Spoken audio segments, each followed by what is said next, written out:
إن الحمد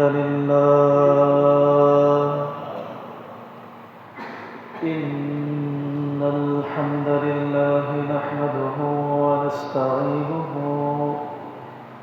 من يهده الله فلا مضل له ومن يضلل فلا هادي له أشهد أن لا إله إلا الله وحده لا شريك له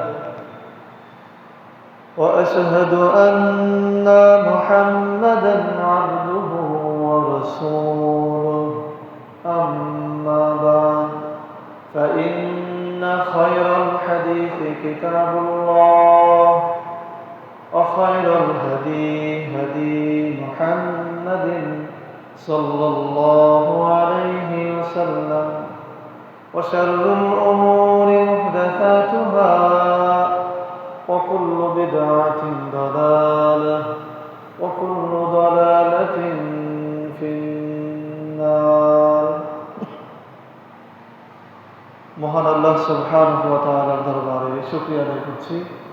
আল্লাহ রাব্বুল আলামিন আমাদের সকলকে দুনিয়ার সমস্ত ব্যস্ততা দূরে ঠেলে দিয়ে শয়তানের যাবতীয় পরামর্শকে উপেক্ষা করে কোরআনের আলোচনা শুনতে আসার তৌফিক দান করেছেন। এজন্য আল্লাহ তাআলার আলিশান দরবারে শুকরিয়া আদায় করে করছি আলহামদুলিল্লাহ। দুরূদ প্রেরণ করছি মানবতার মুক্তির দূত রাহমাতুল লিল আলামিন, যিনি আমাদের রাহবার, যিনি আমাদেরকে পথ দেখিয়েছেন, যার উপরে কোরআন অবতীর্ণ হয়েছে, যিনি আমাদেরকে কোরআন শিখিয়েছেন, কোরআনের ব্যাখ্যা শিখিয়েছেন, সেই প্রিয় রাসূল, প্রিয় নবী হযরত মুহাম্মদের উপর আমরা সকলেই পড়ছি সাল্লাল্লাহু আলাইহি ওয়াসাল্লাম। আমরা আল্লাহ সুবহানাহু ওয়া তাআলার কাছে জান্নাতের উঁচু মাকাম কামনা করছি। সেই সকল ভাই বোনদের জন্য পৃথিবীর প্রান্তে প্রান্তে যারা আল্লাহর দ্বীনকে বাস্তবায়ন করার জন্য নিজেদের জীবনকে উৎসর্গ করেছেন, আল্লাহ তাআলা তাদেরকে যেন শাহাদাতের মর্যাদা দান করেন, জান্নাতের উঁচু মাকাম, জান্নাতুল ফিরদাউস দান করেন, সকলেই বলি আমিন। সম্মানিত উপস্থিতি, আজকের তাফসীরের আয়াত নির্ধারণ করা হয়েছে সূরা বাকারার 153 থেকে 163 নম্বর আয়াত পর্যন্ত, অর্থাৎ 19 নম্বর রুকু। সূরা বাকারার 19 নম্বর রুকুর তাফসীর হবে ইনশাআল্লাহ আজকে। তো আমরা শুরু করার পূর্বেই তাফসীর বিষয়ে একটু কথা বলা প্রয়োজন। তাফসীর মানে হচ্ছে ব্যাখ্যা বিশ্লেষণ। আল্লাহ সুবহানাহু ওয়া তাআলা যে নির্দেশনা দিয়েছেন, রাসূল সাল্লাল্লাহু আলাইহি ওয়াসাল্লাম সেটা কিভাবে বুঝেছেন, সাহাবায়ে কেরামগণের সামনে রাসূল সাল্লাল্লাহু আলাইহি ওয়াসাল্লাম কিভাবে এটা উপস্থাপন করেছেন, ওনারা কি বুঝেছেন, কিভাবে আমল করেছেন, এই আয়াতের শিক্ষা কি, এর অন্তর্নিহিত ভাব কি, এবং যে সময় এই আয়াত অবতীর্ণ হয়েছে সেই সময়ের যে প্রেক্ষাপট ছিল, সেই প্রেক্ষাপট বা সেই অবস্থা যদি বর্তমানে হয়, তাহলে এই সময়ের মুসলিমদের করণীয় কি, এই যাবতীয় বিষয় মিলেই হচ্ছে তাফসীর।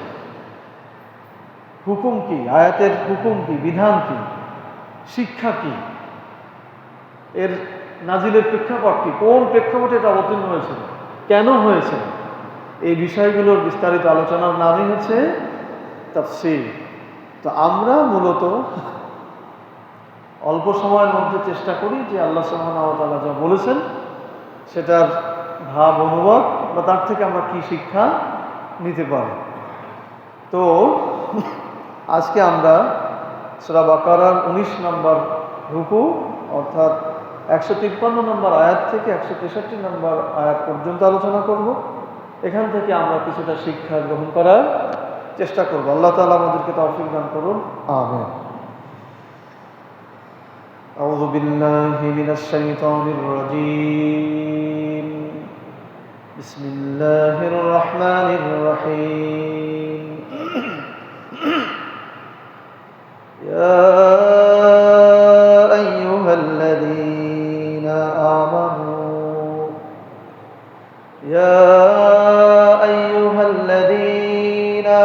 نستعينوا بالصبر والصلاة إن الله مع الصابرين ولا تقولوا لمن يقتل في سبيل الله أموات بل أحياء ولكن لا تشعرون ولنبلونكم بشيء من الخوف والجوع ونقص من الأموال والأنفس والثمرات وبشر الصابرين الذين إذا أصابتهم مصيبة قالوا إنا لله وإنا إليه راجعون أولئك عليهم صلوات من ربهم ورحمة وأولئك هم المهتدون সম্মানিত উপস্থিতি, এই পর্যন্ত আল্লাহ সুবহানাহু ওয়া তাআলা একটি প্রেক্ষাপটকে সামনে নিয়ে অবতীর্ণ করেছেন। তো আমরা প্রথমে আয়াতের তেলাওয়াত শুনলাম, অনুবাদ শুনব। এখানে আল্লাহ সুবহানাহু ওয়া তাআলা বলেছেন, হে বিশ্বাসীরা, তোমরা ধৈর্য এবং সালাতের মাধ্যমে আমার কাছে চাও। নিশ্চয়ই আল্লাহ তাআলা ধৈর্যশীলদের সাথে আছেন। আর যারা আল্লাহর পথে নিহত হয়েছে তাদেরকে তোমরা মৃত বলো না, তারা জীবিত, কিন্তু তোমরা বুঝতে পারো না। আমি অবশ্যই তোমাদেরকে পরীক্ষা করব, কিছু ভয়, ক্ষুধা, সম্পদের ক্ষতি, জীবনের ক্ষতি, আত্মীয় স্বজনের ক্ষতি, ফল ফসলের ক্ষতি দিয়ে। আর যারা ধৈর্যশীল তাদের জন্য সুসংবাদ। যারা মুসিবতে পড়ে, বিপদে পড়ে বলে নিশ্চয়ই আমরা আল্লাহর জন্য এবং আমরা আল্লাহর দিকেই প্রত্যাবর্তন করব, এরাই হচ্ছে তারা যাদের উপরে আল্লাহর দয়া এবং রহমত, এরাই হচ্ছে তারা যারা আল্লাহ তাদের প্রতিপালকের দয়া এবং রহমত প্রাপ্ত। আর এরাই হচ্ছে সঠিক পথ প্রাপ্ত বা হেদায়েত প্রাপ্ত। এটি হচ্ছে আয়াতের সরল অনুবাদ। এখন তাফসীরের নিয়ম অনুযায়ী প্রথমে আমরা জানব এই আয়াতগুলির নাজিলের প্রেক্ষাপট কি, কেন আল্লাহ তাআলা আয়াতগুলি অবতীর্ণ করেছেন, কোন সময় অবতীর্ণ করেছেন।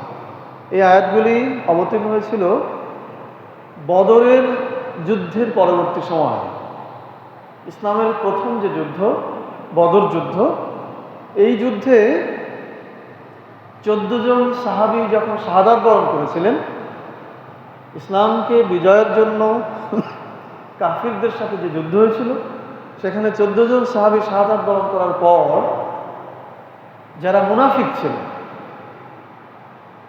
দুর্বল ইমানদার ছিল, তারা বলা শুরু করলো যে যুদ্ধে যে যারা শহীদ হয়েছে বা যারা মারা গেছে, তারা তো শহীদ বলতো না, তারা বলতো যারা মারা গেছে তারা তো দুনিয়ার কোনো স্বাদ নিতে পারলো না, মরে গেল, কিন্তু এই যে আমাদের দেখো আমরা বেঁচে আছি, আমরা দুনিয়ার স্বাদ গ্রহণ করতে পারবো না।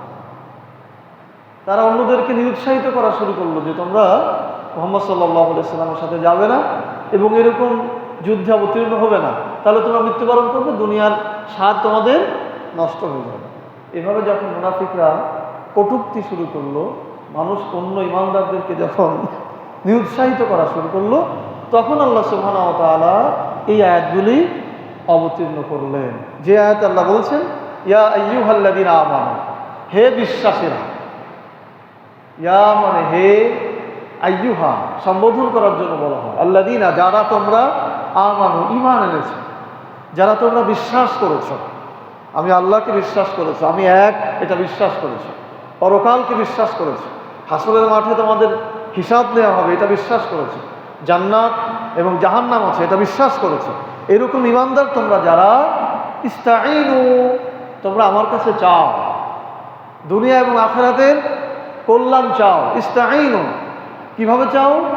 বি মানে হচ্ছে দ্বারা, বিসবরি ধৈর্যের মাধ্যমে, ওয়াসসালাহ এবং সালাতের মাধ্যমে, ধৈর্য এবং সালাতের মাধ্যমে আমার কাছে চাও। ইন্নাল্লাহা মা'আস সাবিরিন, নিশ্চয়ই আল্লাহ তাআলা ধৈর্যশীলদের সাথে আছেন। তো এই আয়াতের মধ্যে দুটি শব্দ রয়েছে, একটি হচ্ছে সবর আর একটি হচ্ছে সালাত। সালাতের মাধ্যমে কিভাবে চাওয়া যায়? রাসূল সাল্লাল্লাহু আলাইহি ওয়াসাল্লামের সময় উনি যখনই কোনো বিপদ মুসিবতের সম্মুখীন হতেন, তাহলে উনি সাথে সাথে সালাতে দাঁড়িয়ে যেতেন। কারণ সালাতে দাঁড়ানো মানে আল্লাহর সাথে কথা বলা, সালাতে দাঁড়ানো মানে আল্লাহর সাথে কথা বলা। ইউনাজি রব্বাহু, আল্লাহ রাসূল বলেছেন, তোমাদের কেউ যখন সালাতে দাঁড়ালো, সে যেন আল্লাহর সাথে চুপে চুপে কথা বলে। বলেন সুবহানাল্লাহ। তো এই জন্য আল্লাহ রাসূল কোনো বিপদ মুসিবতে পড়লেই সালাতে দাঁড়িয়ে যেতেন এবং সিজদার মাধ্যমে আল্লাহর কাছে সাহায্য চাইতেন যে আল্লাহ তাআলা এই বিপদ থেকে আমাদেরকে রক্ষা করেন। তাহলে আমরা এখান থেকে কি শিখলাম? আমাদের শিক্ষাটা কি? আমাদের রাসূলের সুন্নাহটা কি? আমরাও যদি এরকম কোনো বিপদে পড়ে যাই, তাহলে সালাতে দাঁড়িয়ে যাব, আল্লাহর কাছে প্রার্থনা করবো যে আল্লাহ তাআলা আমাদেরকে বিপদ থেকে রক্ষা করুন। এটি হচ্ছে আমাদের শিক্ষা। আরেকটি শব্দ হচ্ছে সবর, ধৈর্যের মাধ্যমে আমার কাছে চাও। ধৈর্য হচ্ছে দুই ধরনের, দুইভাবে ধৈর্য ধরা যায়। এক হচ্ছে নিজের নফসকে নিয়ন্ত্রণ করে ধৈর্য ধারণ করা। নফস দুনিয়ার বিভিন্ন আনন্দ চায়, বিনোদন চায়, আয়েশ চায়, আরাম চায়, হারাম চায়। এই জায়গাগুলি থেকে নিজেকে নিয়ন্ত্রণ করে রাখা, নিজেকে ধরে রাখা, নিজের ইমানকে ধরে রাখা, এটি হচ্ছে এক প্রকার সবর, ধৈর্য। যেমন এই যে এখন একটা খেলার সময় চলছে না, বিশ্বকাপ, আমাদের অসংখ্য মুসলিম তরুণ যুবকেরা এটার দিকে ঝুঁকছে। এটার পেছনে শুধু তরুণ যুবকদের দোষ তা নয়, এটি আমাদের শিক্ষা ব্যবস্থা, আমাদের সমাজ ব্যবস্থা এটা এরকম করে ফেলেছে। তো যাই হোক, তারা এদিকে ছুটছে, রাত 4টেই খেলা, সারা রাত জেগে থাকতেছে, 4টার সময় খেলা দেখতে হবে। আবার কিছু যুবক আছে যে এই খেলার দিকে তারা যাচ্ছে না, খেলাটা একটা বিনোদন। তো কিছু যুবক ভাইয়েরা, তরুণ ভাইয়েরা ওইদিকে চলে যাচ্ছে, আর কিছু তরুণ যুবক ভাইয়েরা চিন্তা করছে যে না, এই বিনোদন আমাদের জন্য প্রয়োজন নেই, তারা নিজেদেরকে সেখান থেকে ফিরায় রাখছে। এমনকি অনেক তরুণ যুবক ভাইয়েরা আছে যে ওই সময় তারা তাহাজ্জুদ সালাতে দাঁড়িয়ে আল্লাহর কাছে প্রার্থনা করছে, আল্লাহর সাথে সম্পর্ক করছে। বলেন না সুবহানাল্লাহ। তো এই যে কিছু ভাইয়েরা ওদিকে চলে গেল, আর কিছু ভাইয়েরা ওই বিনোদন থেকে নিজেকে নিয়ন্ত্রণ করে রাখলো, যারা নিয়ন্ত্রণ করে রাখতে পারলো এরা হচ্ছে সবর করলো, অর্থাৎ নিজের নফসকে ধরে রাখলো, হারাম থেকে, আরাম থেকে, বিনোদন থেকে নিজেকে নিয়ন্ত্রণ করে রাখলো। এটি হচ্ছে এক প্রকার সবর। আর এক প্রকার সবর হচ্ছে ঈমান আনার পর, আল্লাহর পথে চলার পর, বা আল্লাহর পথে চলা শুরু করার পর, আমার কথা বোঝা যাচ্ছে? আল্লাহর পথে চলা শুরু করার পর, আল্লাহর দিকে মানুষকে আহ্বান করার পর, তাওহীদের পথে মানুষকে ডাকা শুরু করার পর, রসুলের পথে মানুষকে ডাকা শুরু করার পর বিপদ মুসিবত আসতে পারে, এই পথে চলতে বাধা আসতে পারে। এই বাধা আসার পরেও আল্লাহকে ভালোবেসে, পরকালের কথা চিন্তা করে, নিজের কল্যাণের কথা চিন্তা করে ওই পথে অবিচল থাকা, আল্লাহর পথেই অবিচল থাকা, ইমানের উপরে অটুট থাকা, এটি হচ্ছে আর এক প্রকার সবর। তাহলে আমরা দুই প্রকার সবর শিখলাম। এক হচ্ছে হারাম থেকে বিনোদন, হারাম বিনোদন থেকে, আয়েশ থেকে নিজের নফসকে যদি আমরা নিয়ন্ত্রণ করে রাখতে পারি, এটা এক প্রকার সবর। আর এক প্রকার হচ্ছে আল্লাহর পথে চলা শুরু করার পর যে বিপদ মুসিবত, আঘাত আসবে, ঝামেলা আসবে, এইটাকে মাথায় নিয়েও সে পথে টিকে থাকা আর এক প্রকার সবর। এই জন্য আল্লাহ সুবহানাহু ওয়া তাআলা সূরা হামিম সিজদার মধ্যে বলেছেন, ইন্নাল্লাযীনা ক্বালু রাব্বুনাল্লাহ সুম্মা ইসতাকামু তাতানাজ্জালু আলাইহিমুল মালায়েকা আল্লা তাখাফু ওয়া লা তাহজানু ওয়া আবশিরু বিল জান্নাহ আল্লাতী কুনতুম তুআদুন। সুবহানাল্লাহ ওয়া বিহামদিহি। আল্লাহ সুবহানাহু ওয়া তাআলা বলছেন, যারা বলে আমাদের প্রতিপালক আল্লাহ, আপনারা বলবেন আমাদের প্রতিপালক আল্লাহ, সুম্মা ইসতাকামু, এইটা বলার পরে এর উপরে ইস্তেকামত থাকে।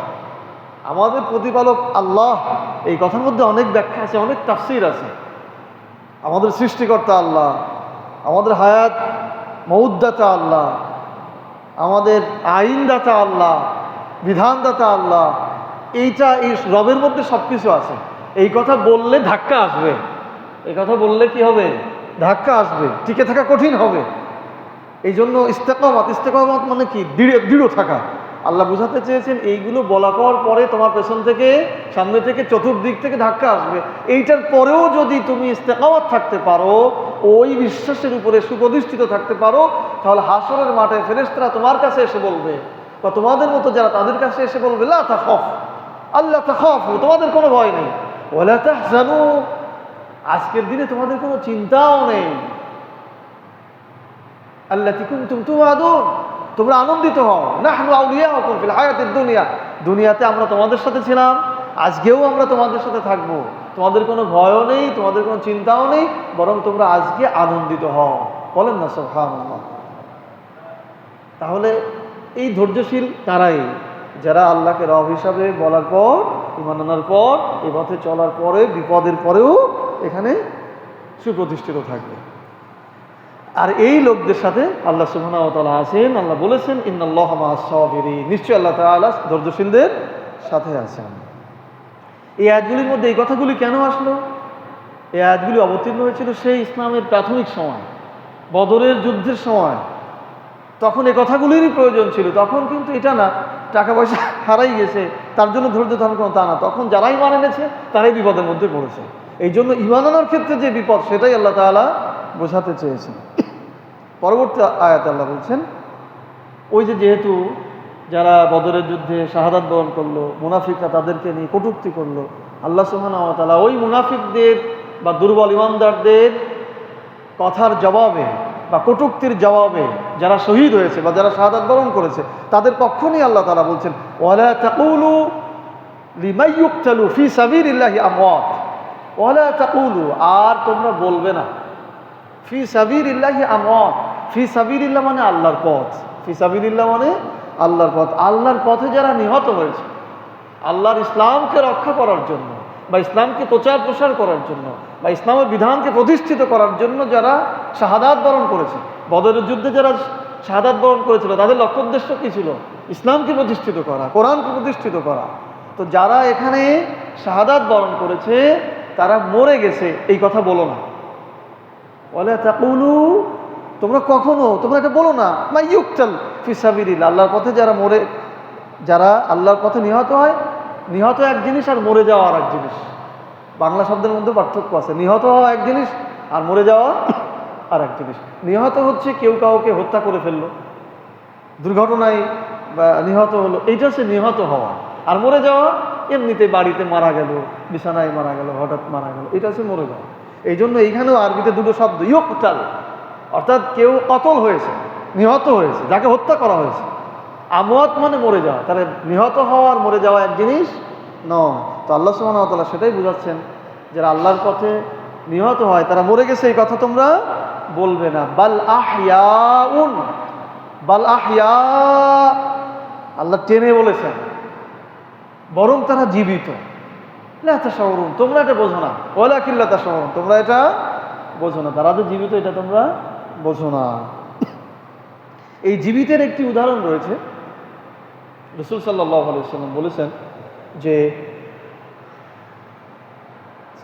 যারা শহীদ হবে বা যারা শাহাদাত বরণ করেছে তাদের জান্নাত, 8টি জান্নাতের মধ্যেই ঘুরে বেড়ানোর সুযোগ দেওয়া হবে। আপনাদের হাদিস শুনতে শুনতে নিশ্চয়ই মুখস্থ থাকার কথা, অনেক আলেম ওলামারা এটা বলে থাকেন।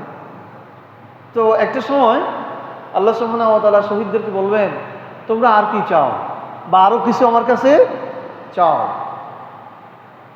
তখন জান্নাতে, 8টি জান্নাতের মধ্যে প্রবেশ করার সুযোগ আল্লাহ দিয়েছেন, তারপরেও আল্লাহ বলবেন তোমরা আর কি চাও। এটা বলার পেছনেও একটা কারণ আছে। আল্লাহ সব থেকে ভালোবাসেন তাদেরকে যারা আল্লাহর দ্বীন নিয়ে ব্যস্ত থাকে, আল্লাহর দ্বীন নিয়ে ব্যাপৃত থাকে, কারণ তারাই আল্লাহর দ্বীন প্রচারের জন্য চেষ্টা করছে। দুনিয়াতে যদি উদাহরণ দেওয়া হয়, কোনো রাষ্ট্রপ্রধানের কাজ নিয়ে যদি কেউ ব্যস্ত থাকে, তো রাষ্ট্রপ্রধান অনেক সময় তার কাছে বলে না যে তুমি আর কিছু চাও আমার কাছে। বিশেষ করে যারা নবাব ছিল, রাজা বাদশাহ ছিল, তারা বলতো আরও কিছু আমার কাছে চেয়ে না, কারণ সে তার কাজ নিয়ে সে ব্যস্ত। ঠিক একইভাবে শহীদদেরকে 8টি জান্নাতের মধ্যে প্রবেশ করানোর পরেও, মানে সব জায়গায় তারা যেতে পারবে, তারপর আল্লাহ বলছেন আরও কিছু চাও। তখন যারা শহীদ হবে তারা বলছেন, শহীদ হয়েছেন যারা, তারা বলবে যে আল্লাহ তাআলা আর কিছু তো চাওয়ার নেই, প্রত্যেকটা জান্নাতে আমরা যেতে পারি, আর চাওয়ার নেই। আল্লাহ তাআলা বারবার বলবেন আবারও চাও। তখন ওনারা দেখবেন যে না, কিছু একটা চাইতে হবে। তখন শহীদরা বলবেন আল্লাহ তাআলা যদি কিছু দিতেই চান তাহলে পৃথিবীতে আর একবার পাঠায় দেন, পৃথিবীতে আমাদেরকে আর একবার পাঠায় দেন, আমরা বাতিলের বিরুদ্ধে ইসলাম প্রতিষ্ঠার জন্য যুদ্ধ করে আবার শহীদ হই, আবার শাহাদাত বরণ করি, আর আবার এই সম্মানের অধিকারী হই। বলেন সুবহানাল্লাহ। এটি হাদিস, বুখারী মুসলিম শরীফের হাদিস। আর আমরা যদি দুনিয়াবি একটা উদাহরণ দিই যে শহীদরা কিভাবে বেঁচে থাকে, দেখেন ধরুন আজ থেকে 30 বছর আগে কেউ ইসলামের কথা বলার জন্য বা ইসলামী শিক্ষার কথা বলার জন্য বাতিলের হাতে নিহত হয়েছে, তো আমাদের কাছে মনে হয় তার সেই চেহারাটা, যে অবস্থায় সে নিহত হয়েছে তার সেই চেহারাটা এখনো আমাদের কাছে সেরকমই মনে হয়, সেই বয়সটাই তার এখনো আছে, এটাই মনে হয়। কিন্তু সে যদি বৃদ্ধ হয়ে মারা যেত তাহলে কিন্তু এরকম মনে হতো না। আর 30 বছর আগে মারা গেছে, এখনো মানুষ তার কথা বলছে, মানুষের মনে মনে তার কথা রয়ে গেছে। তার মানে আল্লাহ তাআলা দুনিয়াতে ইতিহাস হিসাবে তাকে রেখে দিয়েছে, মানে মানুষের মধ্যে সে বেঁচে আছে। এটা দুনিয়ার একটি উদাহরণ। তাহলে আল্লাহ সুবহানাহু ওয়া তাআলা ওই মুনাফিকদেরকে বলছেন যে তোমরা যে বলছো যে যারা নিহত হয়েছে এরা মরে গেল, দুনিয়ার স্বাদ নিতে পারবে না, এই কথাটি সঠিক নয়। এভাবে আল্লাহ তাআলা তাদের জবাব দিচ্ছেন। সম্মানিত উপস্থিতি, গুরুত্বপূর্ণ একটি আয়াত রয়েছে যেটি আমাদের জন্য অত্যন্ত গুরুত্বপূর্ণ। আল্লাহ সুবহানাহু ওয়া তাআলা বলছেন ওয়ালানাবলুওয়ান্নাকুম বিশাইয়্যিম মিনাল খাউফ ওয়াল জু' ওয়া নাকসিম মিনাল আমওয়াল ওয়াল আনফুসি ওয়াস সামারাত ওয়া বাশশিরিস সাবিরিন। আল্লাহ বলছেন ওয়ালানাবলুওয়ান্নাকুম, আমি অবশ্যই তোমাদেরকে পরীক্ষা করব। মনে রাখতে হবে আয়াত নাজিলের সময় কখন নাজিল হয়েছিল?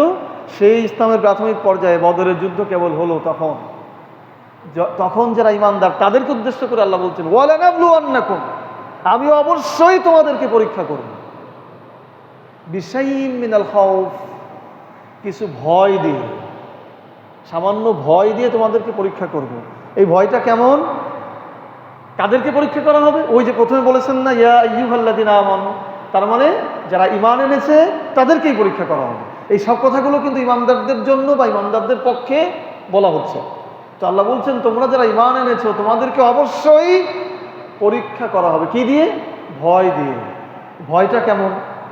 সেই সময় যারা ইসলাম গ্রহণ করেছিল, আপনারা অনেকেই সিরা গ্রন্থ পড়ে থাকবেন, ইতিহাস পড়ে থাকবেন, তখনকার ইসলাম গ্রহণ করাটা কতটা ভয়ের ছিল।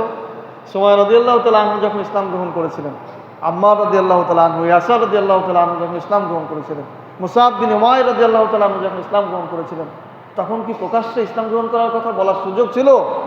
ভয়, কখন যেন কাফিররা এসে ধরে নিয়ে যায়, কখন যেন অত্যাচার শুরু হয়ে যায়, কখন যেন আমাকে হত্যা করে ফেলে, এইরূপ একটা ভয়, আতঙ্ক কাজ করতো। এইটা কিন্তু ঈমানের পথে আসার একটা পরীক্ষা। এটা কি একটা পরীক্ষা? যদি আমরা বর্তমান সময়ে নিয়ে আসি, এখনও দেখবেন পৃথিবীর বিভিন্ন দেশে যারা ইসলামপন্থী রয়েছে, যারা ইসলামের জন্য প্রচেষ্টা চালায়, তাদের মধ্যেও কিন্তু এরকম একটা ভয় কাজ করে যে আমি যদি এটা প্রকাশ করি কখন জানি আমার একটা বিপদ হয়ে যায়, কখন জানি আমার এই ব্যবসা প্রতিষ্ঠান বন্ধ হয়ে যায়, চাকরিটা চলে যায়, এরকম ভয় কাজ করে না? ঈমান আনার পরে কিন্তু এই যে ভয় আল্লাহর পথে থাকার পরে, এটা একটা পরীক্ষা। এটা একটা কি পরীক্ষা? যদি মনে হয় যে না এই কারণে আমি ইসলাম ছেড়ে দেব, তাহলে কিন্তু সে আর এই পরীক্ষায় উত্তীর্ণ হতে পারল না। তাহলে আল্লাহ যে পরীক্ষা করবেন, তোমাকে কখন যেন ধরে নিয়ে যাবে, তোমাকে কখন যেন গ্রেফতার করা হবে, এরকম একটা ভয় ঈমানদারের মনে থাকবে। এটা আল্লাহ পরীক্ষা করবেন। এরপর বলা হচ্ছে ওয়াল জু', ক্ষুধা দিয়ে পরীক্ষা করা হবে। ক্ষুধার যন্ত্রণায় পড়বা, ক্ষুধা, খিদে, বোঝেন তো, মানে খেতে পারবো না, এরকম একটা বিপদের মধ্যে তোমাদেরকে আমি ফেলে দেবো। আল্লাহ বলছেন ওয়ালানাবলুওয়ান্নাকুম, পরীক্ষা করবো। কি দিয়ে? ভয় দিয়ে আর ক্ষুধা দিয়ে। খেতে পারবো না, অভাব অনটনে পড়ে যাবা। ঈমান গ্রহণ করেছো তুমি, কারণ তোমার জন্য জান্নাত আছে, তোমার জন্য তো অনেক খাবারের ব্যবস্থা আছে, সুতরাং একটু পরীক্ষা তোমাকে দিতে হবে। কথা কি বুঝে আসছে? পৃথিবীর বিভিন্ন ইসলামিক দেশের কথা চিন্তা করেন, গাজার মানুষের অবস্থাটা কি, বা ইসরায়েলের কারাগারে যারা আছে তাদের অবস্থাটা কি? তারা ক্ষুধার যন্ত্রণায় আছে না? ইহুদিরা তাদেরকে ভালো খেতে দেয়? ওই কারাগারে থেকে যদি বলে যে আমরা তোমাদের কথা মেনে নিলাম, তোমাদের ধর্ম গ্রহণ করলাম, তাহলে তাদেরকে ছেড়ে দেওয়া হবে, ভালো খেতে দেওয়া হবে, গোয়েন্দা বানানো হবে, অনেক অর্থ দেওয়া হবে। কিন্তু না, তারা সেটা করছে না। এটাই পরীক্ষা। এটাই কি পরীক্ষা? আপনি যে দেশে বসবাস করেন এখানেও এরকম অবস্থা আছে। আপনি যদি ইসলামের সেই কথাগুলো, সেই কাজগুলো করতে চান, আপনিও ক্ষুধার মধ্যে বা অভাব অনটনের মধ্যে পড়ে যেতে পারেন। এটাই একটা পরীক্ষা। এটা একটা কি পরীক্ষা। ওয়ালজু ওয়ানাকসিম মিনাল আমওয়াল, কিছু সম্পদের ক্ষতি দিয়ে তোমাদেরকে পরীক্ষা করা হবে। ঈমান যখন আনবা, ঈমান যখন প্রচার করবা, তখন তোমার সম্পদের কিছু ক্ষতি হবে, তুমি কিছু হারাবা, অর্থ সম্পদ কিছু হারাবা। ওয়ানাকসিল ওয়াল আনফুস, আর নিজের তোমারও কিছু ক্ষতি হতে পারে, তোমার উপরে আঘাত আসবে, তোমাকে আক্রমণ করা হবে, মারপিট খাবা, এরকমও কিছু ক্ষতি হতে পারে। তোমার আত্মীয় স্বজনের কিছু ক্ষতি হতে পারে, তোমার সন্তানের কিছু ক্ষতি হতে পারে। মানে কাফিররা এসে, ইসলাম বিরোধীরা এসে তোমাদের সন্তানদেরকে ধরে নিয়ে যাবে, মারবে, কাটবে, এরকম হতে পারে। এটা পরীক্ষা। আল্লাহ তাআলা কাদেরকে বলছেন? ঈমানদারদেরকে, যারা ঈমান এনেছে। ওই যে বদরের যুদ্ধের সময় তাদেরকে উদ্দেশ্য করেই কিন্তু বলা হচ্ছে কথাগুলো, যে এইগুলো এইগুলো তোমাদের হবে। ওয়াবাশশিরিস সাবিরিন, এর পরেও তোমরা যারা ধৈর্য ধরে পথে টিকে থাকবে, এর পরেও যারা ইসলামকে ছাড়বে না, ঈমানকে ছাড়বে না, এ পথেই চলবে, তাদের জন্য সুসংবাদ। তাদের জন্য কি সুসংবাদ? আর সেই সুসংবাদ কারা পাবে? তাদেরও আবার একটা পরিচয় রয়েছে। আল্লাহ বলছেন, আল্লাযীনা ইযা আসাবাতহুম মুসিবা ক্বালু ইন্না লিল্লাহি ওয়া ইন্না ইলাইহি রাজিউন। এই যে বাতিলের ভয়, ক্ষুধার যন্ত্রণা, সম্পদের ক্ষতি, সন্তানের ক্ষতি, আত্মীয় স্বজনের ক্ষতি, এর পরেও ঈমান গ্রহণ করে তারা বলে ইন্না লিল্লাহ, নিশ্চয়ই আমরা আল্লাহর জন্য, নিশ্চয়ই আমরা আল্লাহর জন্য। মানে তোমরা আমাদেরকে এই ভয় দিয়ে, ক্ষুধা দিয়ে, ক্ষতি দিয়ে করবোটা কি? আমরা তো আল্লাহর জন্য। ওয়া ইন্না ইলাইহি রাজিউন, এবং আমরা সেদিকেই যাচ্ছি, সেদিকেই প্রত্যাবর্তন করব, তার কাছেই ফিরে যাব। সুতরাং তোমরা আমাদেরকে এই কষ্ট দিয়ে কোনো কিছু করতে পারবা না। এই কথাগুলো যারা বলে তাদেরকে আল্লাহ তাআলা ধৈর্যশীল বলেছেন। সম্মানিত উপস্থিতি, এখানে আমাদের একটি দোয়া মুখস্থ রাখা দরকার। সেটি হচ্ছে ইন্না লিল্লাহি ওয়া ইন্না ইলাইহি রাজিউন। আমরা সাধারণত এই দোয়াটা পড়ে থাকি বিপদ মুসিবতে, তাই না? এটাকে মূলত ইস্তেরজা বলা হয়। ইস্তেরজা, এই আয়াত, এই দোয়া সম্পর্কে একটি হাদিস রয়েছে উম্মে সালামা রাদিয়াল্লাহু তাআলা আনহা থেকে বর্ণিত। উম্মে সালামা রাদিয়াল্লাহু তাআলা আনহা বলছেন, আবু সালামা রাদিয়াল্লাহু তাআলা আনহা, অর্থাৎ ওনার স্বামী, রাসূল সাল্লাল্লাহু আলাইহি সাল্লামের দরবার থেকে এসে আমাকে বললেন যে রাসূল সাল্লাল্লাহু আলাইহি সাল্লাম আমাদেরকে শিখিয়েছেন, কেউ যদি বিপদে পড়ে বলে ইন্না লিল্লাহি ওয়া ইন্না ইলাইহি রাজিউন, এরপরে বলে আল্লাহুম্মা আজিরনি ফি মুসিবাতি ওয়াখলুফ লি, ইন্না লিল্লাহি ওয়া ইন্না ইলাইহি রাজিউন, আর এটুক বলার পরে বলবে আল্লাহুম্মা আজিরনি ফি মুসিবাতি ওয়াখলুফ লি খায়রাম মিনহা। অর্থাৎ এই দোয়া বলবে, নিশ্চয়ই আমরা আল্লাহর জন্য, আল্লাহর দিকেই প্রত্যাবর্তন করব, এবং আল্লাহ সুবহানাহু ওয়া তাআলার কাছে আমি বিপদ থেকে মুক্তি চাচ্ছি। আল্লাহ তাআলা যেন এই বিপদের থেকে আমাকে ভালো কল্যাণকর কিছু দান করেন। এই দোয়া যদি কেউ পড়ে, আবারও বলছি, ইন্না লিল্লাহি ওয়া ইন্না ইলাইহি রাজিউন, এটা বলার সাথে বলতে হবে কি আল্লাহুম্মা আজিরনি ফি মুসিবাতি ওয়াখলুফ লি খায়রাম মিনহা, খায়রুম মিনহা, অর্থাৎ এই বিপদ থেকে, আমাকে যে বিপদে ফেলেছেন এর থেকে যেন কল্যাণকর কিছু আমাকে দান করেন। এই দোয়া যদি কেউ পড়ে তাহলে আল্লাহ তাআলা তাকে আরো কল্যাণকর কিছু দান করবেন। এটি আবু সালামা রাদিয়াল্লাহু তাআলা আনহু উম্মে সালামা রাদিয়াল্লাহু তাআলা আনহাকে বললেন রাসূল সাল্লাল্লাহু আলাইহি ওয়াসাল্লামের কাছ থেকে শুনে। তো আবু সালামা রাদিয়াল্লাহু তাআলা আনহু উনি যখন যুদ্ধে শাহাদাত বরণ করলেন, পরবর্তীতে উম্মে সালামা রাদিয়াল্লাহু তাআলা আনহু এই দোয়ার বাস্তবতা বলছেন যে আবু সালামা রাদিয়াল্লাহু তাআলা আনহু উনি যখন শাহাদাত বরণ করলেন, তখন আমি এই দোয়া পড়তাম। আর এই দোয়া পড়ার পরে, এই দোয়ার বরকতে আমি মুহাম্মদ সাল্লাল্লাহু আলাইহি সাল্লামকে স্বামী হিসাবে পেয়ে গেলাম। বলেন সুবহানাল্লাহ। কারণ এইখানে আল্লাহ রসুল শিখিয়েছিলেন কি, যে বিপদের পরে আরো কল্যাণকর কিছু যেন দান করে। আবু সালামা রাদিয়াল্লাহু তাআলা আনহু সাহাবী ছিলেন, শাহাদাত বরণ করেছেন, কিন্তু তারপরেও শ্রেষ্ঠ হচ্ছে মুহাম্মদ সাল্লাল্লাহু আলাইহি সাল্লাম। তো উম্মে সালামা রাদিয়াল্লাহু তাআলা আনহা বলেছেন, এই দোয়ার বরকতে আমি মুহাম্মদ সাল্লাল্লাহু আলাইহি সাল্লামকে স্বামী হিসাবে পেয়েছি। সুতরাং বিপদের ক্ষেত্রে আমরা যেন এই দোয়াটা করতে পারি। আল্লাহ তাআলা আমাদেরকে তৌফিক দান করুন, আমিন। সম্মানিত হাজির, তাহলে আমরা যে আলোচনায় ছিলাম, এরপর আল্লাহ বলছেন, উলাইকা আলাইহিম সালাওয়াতুম মির রাব্বিহিম ওয়া রাহমা ওয়া উলাইকা হুমুল মুহতাদুন। আমি যদি নিজে দাবি করি যে আমি হেদায়েতের পথে আছি, আমি সঠিক পথে আছি, তাহলে সেটা গ্রহণযোগ্য হবে না। বরং আল্লাহ সত্যায়িত করেছেন কারা সঠিক পথে আছে। আল্লাহ তাআলা সেই গুণাবলীগুলো বলেছেন। এই কাজগুলি এতক্ষণ যেগুলি আল্লাহ বললেন, যা আমরা বিশ্লেষণ করে শুনলাম, এই চরিত্রগুলি, এই গুণগুলি যাদের মধ্যে থাকবে, উলাইকা, এরাই হচ্ছে তারা, আলাইহিম সালাওয়াতুম মির রাব্বিহিম ওয়া রাহমা, যাদের উপরে তাদের প্রতিপালকের দয়া এবং রহমত বর্ষিত হয় বা তারা রহমত প্রাপ্ত। উলাইকা হুমুল মুহতাদুন, আর এই লোকগুলি হচ্ছে হেদায়েত প্রাপ্ত। সুবহানাল্লাহ। তাহলে আমি আপনি যদি শুধু বলি যে আমি হেদায়েত প্রাপ্ত, আমি সঠিক পথে আছি, এটাই গ্রহণযোগ্য হবে না। বরং এই কাজগুলি আপনার দ্বারা হতে হবে। সেই সময়ের প্রেক্ষাপটটা যদি এখন নিয়ে আসেন, সেরকম পরিস্থিতি যদি আপনি পড়েন বা আমি পড়ি, আর যদি এরকম ধৈর্য ধারণ করতে পারি, তাহলে আল্লাহ তাআলা আমাদেরকেও হেদায়েত প্রাপ্ত হিসাবে গ্রহণ করবেন। বলেন আমিন। সম্মানিত উপস্থিতি, এবার আমরা আরেকটি ভিন্ন প্রসঙ্গে আল্লাহ তাআলা আয়াত অবতীর্ণ করেছেন। সে আয়াত হলো, আউযু বিল্লাহি মিনাশ শাইতানির রাজীম, ইন্নাস সাফা ওয়াল মারওয়াতা মিন শাআইরিল্লাহ ফামান হাজ্জাল বাইত আও ইতামারা ফালা জুনাহা আলাইহি আন ইতাওয়াফা বিহিমা ওয়া মান তাতাওয়া খায়রান ফাইন্নাল্লাহা শাকিরুন আলীম। আল্লাহ সুবহানাহু ওয়া তাআলা বলছেন, নিশ্চয়ই সাফা এবং মারওয়া, আপনারা যারা হজে গিয়েছেন তারা জানেন যে এখানে সাই করতে হয়। এটি দুটি পাহাড়, মির রাব্বিহিম মিন শাআইরিল্লাহ, সাফা এবং মারওয়া এটি পাহাড়। এই পাহাড় আল্লাহ তাআলার নিদর্শন, আল্লাহ তাআলার একটি নিদর্শন। ফামান হাজ্জাল বাইতা আও ইতামারা, সুতরাং যারা হজ করবে বা উমরা করবে, ফালা জুনাহা আলাইহিম আন ইতাওয়াফা বিহিমা, তারা যদি এটা তাওয়াফ করে তাহলে তাদের কোনো গুনাহ হবে না, অপরাধ হবে না।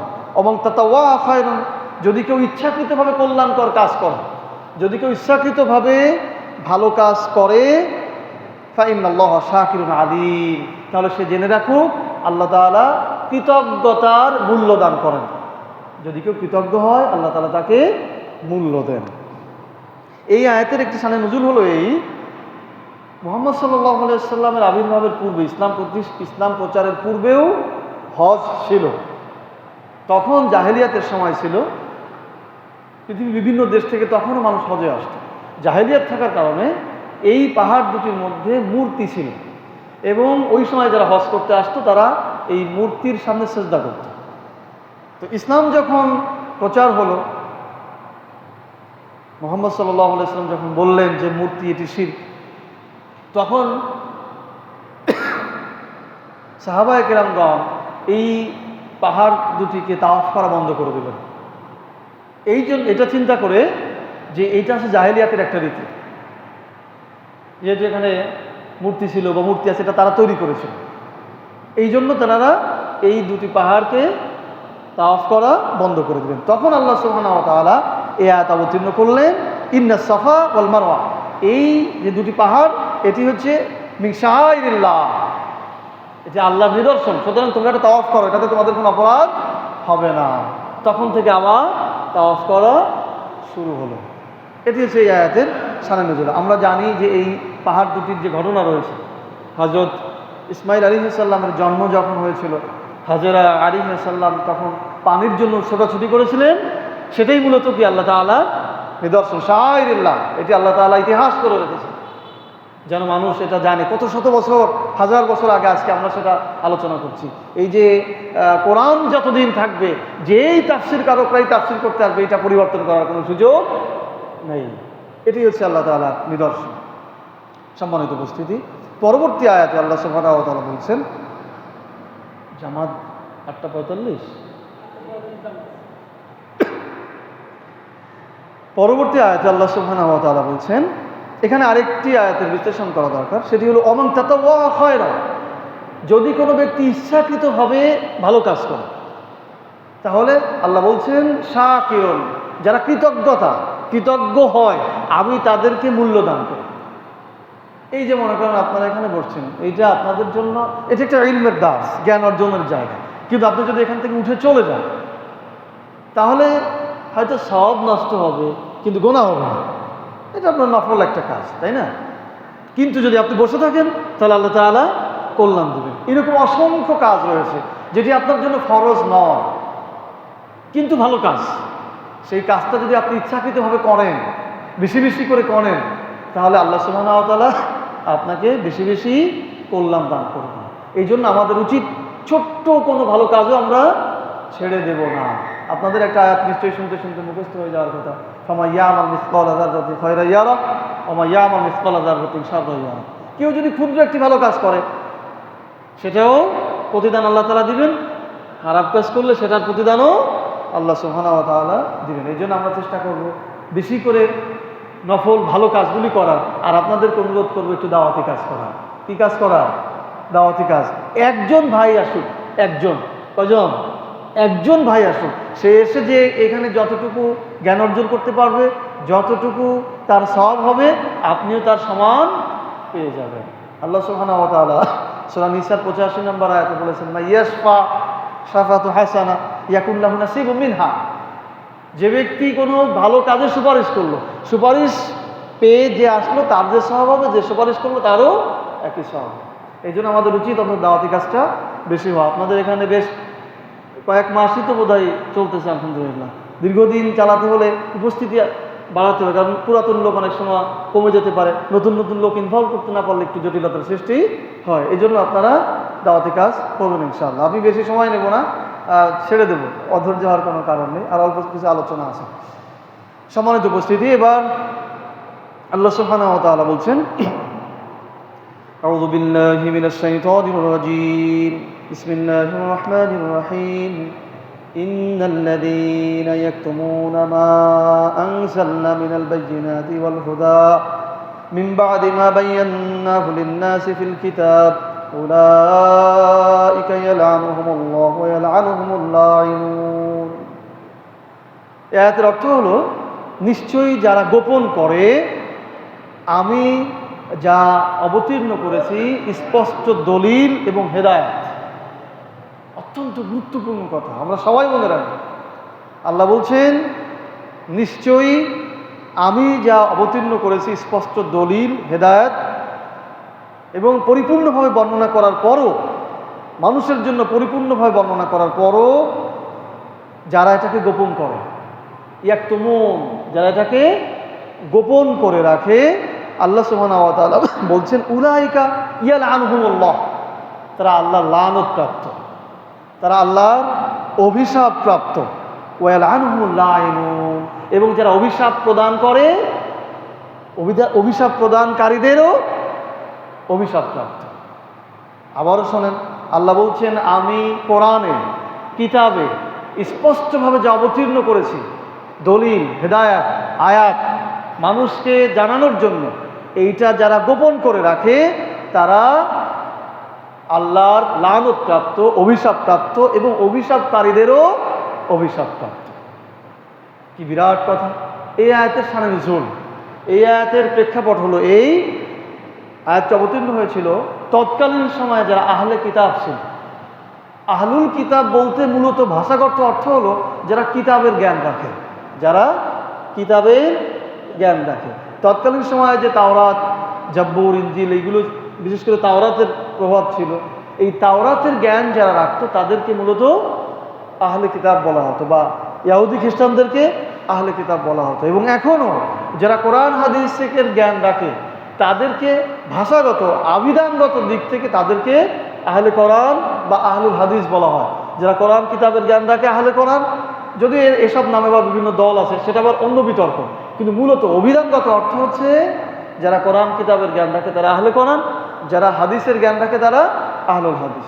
তো সেই সময়ে যারা কিতাবের জ্ঞান রাখতো, কোরআনের জ্ঞান রাখতো, তাদেরকে উদ্দেশ্য করে আল্লাহ বলেছেন যে তোমরা যারা কিতাবকে গোপন করো, অর্থাৎ তাওরাত কিতাবে লেখা ছিল যে মুহাম্মদ সাল্লাল্লাহু আলাইহি ওয়াসাল্লামের চেহারা কেমন হবে, তিনি আসবেন, তার উপরে এরকম কোরআন অবতীর্ণ হবে, তিনি শেষ নবী, এইগুলো তাওরাত কিতাবে লেখা ছিল। কিন্তু সেই সময় আহলে কিতাব যারা কোরআনের তাওরাতের জ্ঞান যারা রাখতো তারা এটাকে গোপন করত, তারা এটাকে গোপন করত, তারা এটা বলতো না, নিজেদের কর্তৃত্ব নষ্ট হবে অথবা তারা অন্য কোনো একটা জাতিকে মেনে নিতে চায়। 2 নম্বর হচ্ছে ওই তাওরাত কিতাবে আল্লাহ তাআলা বিভিন্ন সামাজিক বিচার আচারের বিধান দিয়েছিলেন। যেমন তার মধ্যে একটি বিধান রয়েছে, আল্লাহ সুবহানাহু ওয়া তাআলা কোরআনেও সেটি দিয়েছেন, ওয়া কাতাবনা আলাইহিম ফিহা আন্নান নাফসা বিন নাফসি ওয়াল আইনা বিল আইনি ওয়াল আনফা বিল আনফি ওয়াল উযুনা বিল উযুন ওয়াস সিন্না বিস সিন্নি ওয়াল জুরহা কিসাস। সূরা মায়েদার 45 নম্বর আয়াত। এটার অর্থ হচ্ছে আমি তাদের কিতাবে বিধান দিয়েছিলাম আত্মার বদলে নফসের বদলে নফস, অর্থাৎ হত্যার বদলে হত্যা, নাকের বদলে নাক, কানের বদলে কান, দাঁতের বদলে দাঁত, অজুহা কিসাস, আঘাতের বদলে আঘাত। এটি শরীয়তের একটি আইন বিধান, এটি তাওরাত কিতাবে ছিল, এটি তৎকালীন সময় ফৌজদারি আইন মনে করে। কিন্তু ওই আলেমরা এটা প্রকাশ করতো না, ওই আলেমরা এটা বর্ণনা করতো না, যেহেতু তারা মুহাম্মদ সাল্লাল্লাহু আলাইহি ওয়াসাল্লাম বিষয়টি গোপন রাখতো এবং এ ধরনের বিধানকে তারা গোপন রাখতো। তাদেরকে উদ্দেশ্য করে আল্লাহ সুবহানাহু ওয়া তাআলা বলেছেন তোমরা যারা এগুলো গোপন করো তোমরা আল্লাহর অভিশাপ প্রাপ্ত, আর অভিশাপকারীদেরও অভিশাপ প্রাপ্ত। অভিশাপকারী কারা?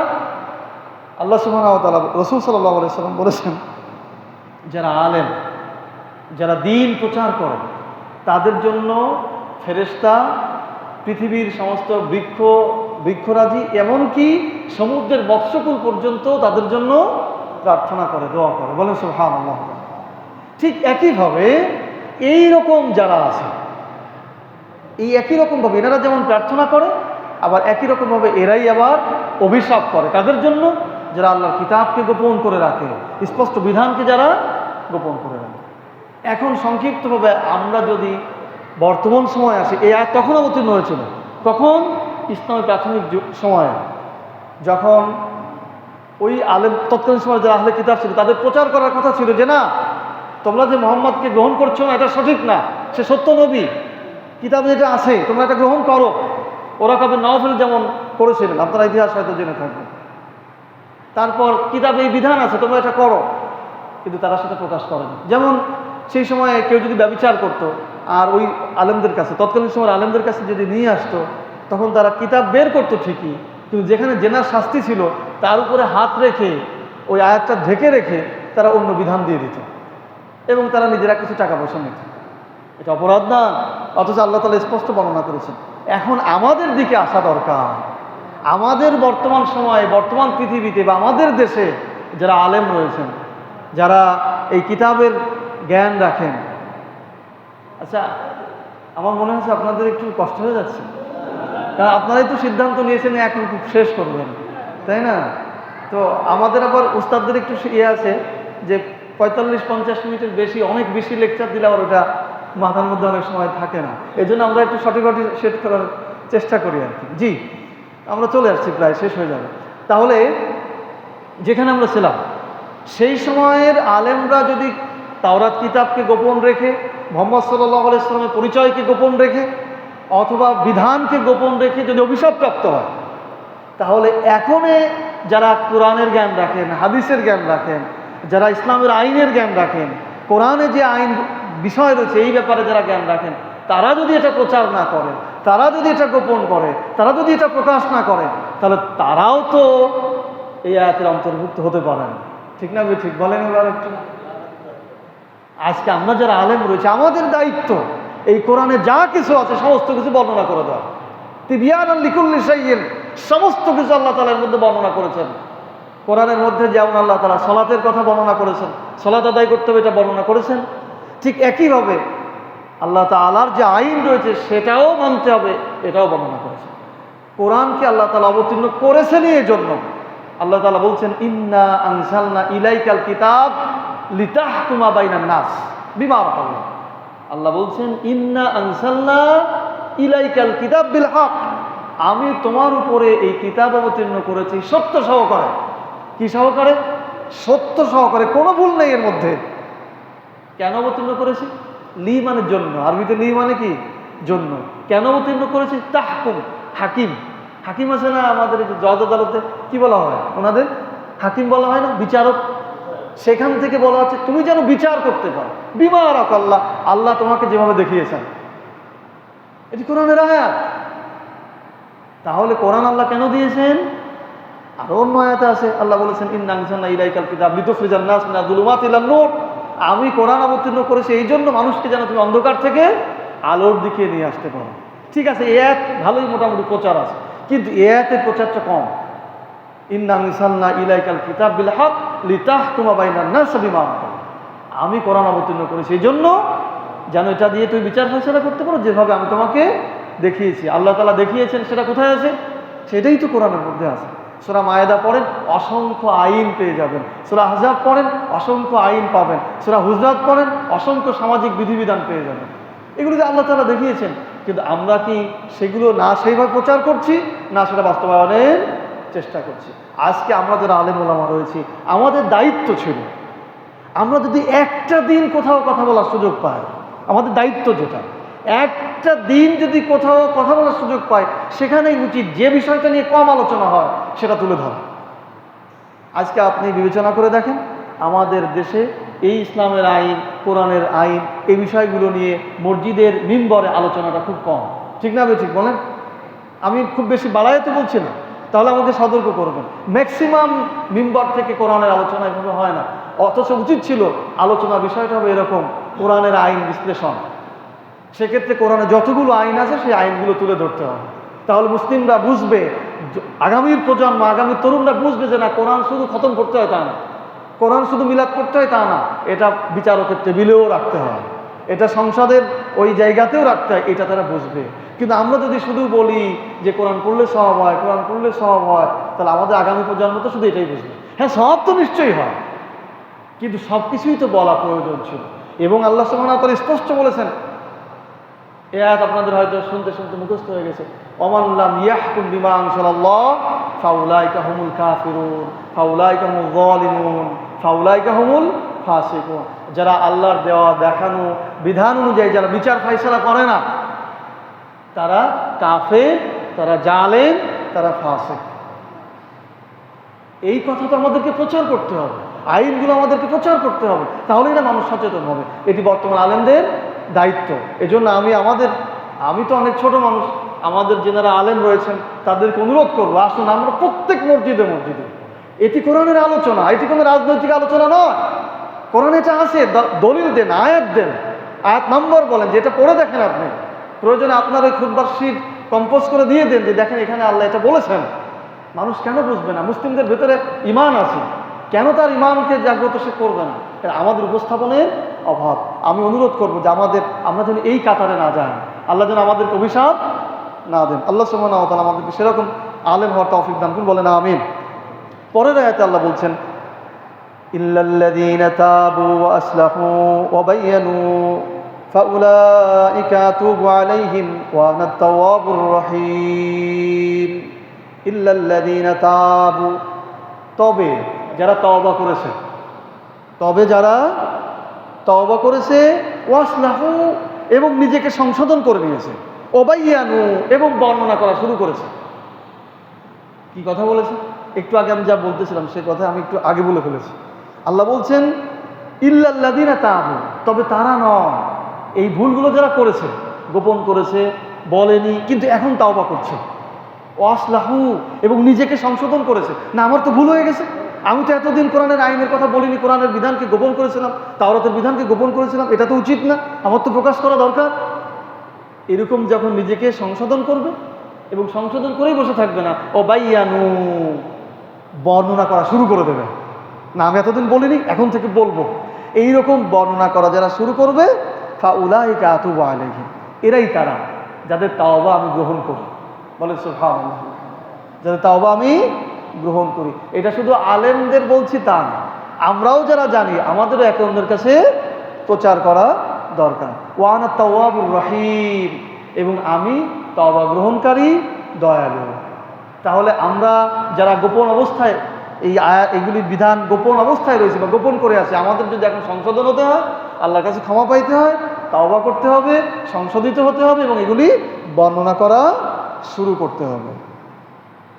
আল্লাহ তাআলা আমাদেরকে তৌফিক দান করুন, আমিন। সর্বশেষ আমরা যে আয়াত বলবো, সেখানে আল্লাহ বলছেন, ইন্নাল্লাযীনা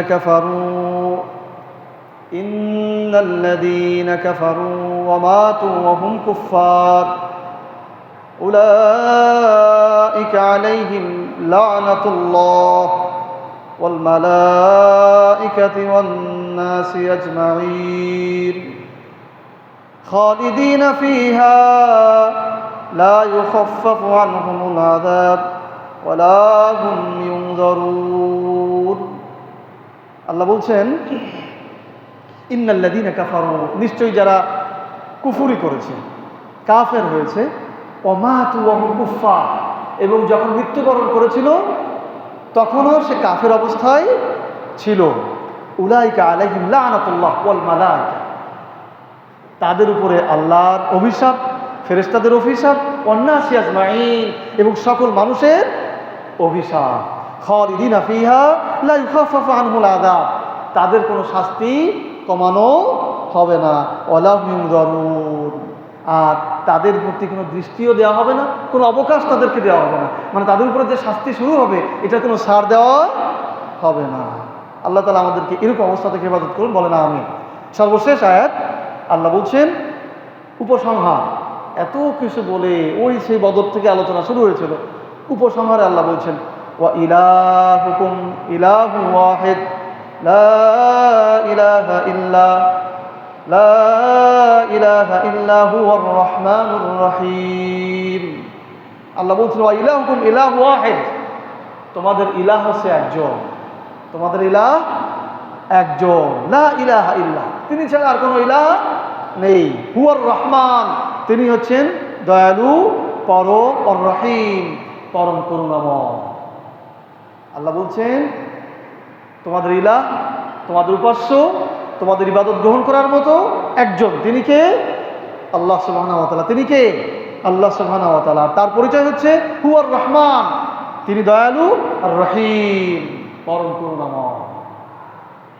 আল্লাহ রাব্বুল আলামিন আমাদের সকলকে আজকের যে আলোচনা শুনলাম, ইমানদার হলে আমাদের যে ধৈর্য ধারণ করতে হবে, বিপদ মুসিবতের সম্মুখীন হতে হবে, আল্লাহ তাআলা আমাদেরকে প্রথমত কঠিন পরীক্ষার সম্মুখীন না করুন, বলেন আমিন। আর যদি আল্লাহ তাআলা আমাদেরকে পরীক্ষার মধ্যে ফেলেনি, তো আল্লাহ তাআলা যেন আমাদেরকে সাথে থেকে উত্তীর্ণ করে দেন, বলেন আমিন। এরপর আমরা যারা যা কিছু জানি, যতটুকু আমরা দ্বীনের বিষয়গুলো জানি, আল্লাহ সুবহানাহু ওয়া তাআলা যেন আমাদেরকে সেগুলি প্রচার প্রসার করার ব্যবস্থা করে দেন, বলেন আমিন। আমরা যেন গজবপ্রাপ্ত না হই, অভিশাপপ্রাপ্ত না হই, আমরা যেন আল্লাহর রহমত প্রাপ্ত হতে পারি। আল্লাহ সুবহানাহু ওয়া তাআলা আমাদের সকলকে তৌফিক দান করুন, বলেন আমিন। সুবহানাকাল্লাহুম্মা ওয়া বিহামদিক, আশহাদু আল্লা ইলাহা ইল্লা আনতা, আস্তাগফিরুকা ওয়া আতুবু ইলাইক।